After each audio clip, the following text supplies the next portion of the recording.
yetu iko na amani, na tunapokwenda katika mwisho wa mwaka, siku hizi niwatakie na Watanzania wenzangu wote kama waziri mwenye dhamana na usalama wao na mali zao kwamba msiwe na hofu yoyote ile. Tunapozungumza mambo haya ya kuambia wenzetu warudi kwao, na sisi huko hatuna nafasi ya kuwahifadhi, na sisi wa Tanzania ni vizuri tukajifunza somo hili kwamba tuna wajibu wa kutunza amani yetu ili na sisi kesho tusipogeuka wakimbizi. Sasa sijui tunarudisha wenzetu kwao na sisi tutawafuata nyuma, tunaenda kwao, maana watakuwa wametulia.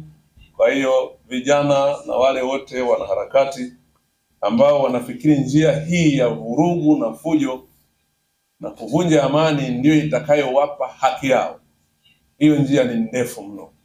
Tunazungumzia Kongo iliyovurugika miaka 30 iliyopita, amani haijarudi mpaka leo.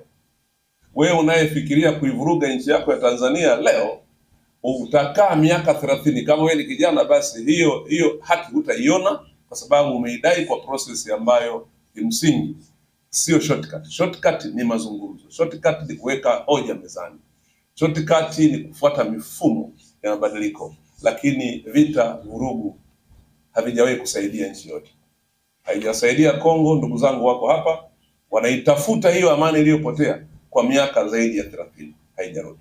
Sisi wa Tanzania tuienzi amani yetu, tulinde amani yetu, na hususani vijana mnayoishi mnayotegemea kuishi baadaye. Hamtaiona hiyo amani ikirejea kama mkiivuruga leo.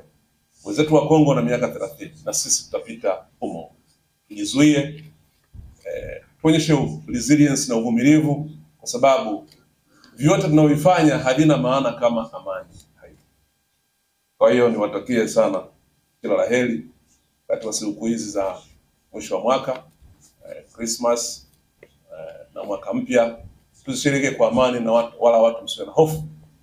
Serikali imejipanga, jeshi letu la polisi limejipanga kuhakikisha kila mtu anakuwa na usalama katika wakati wote.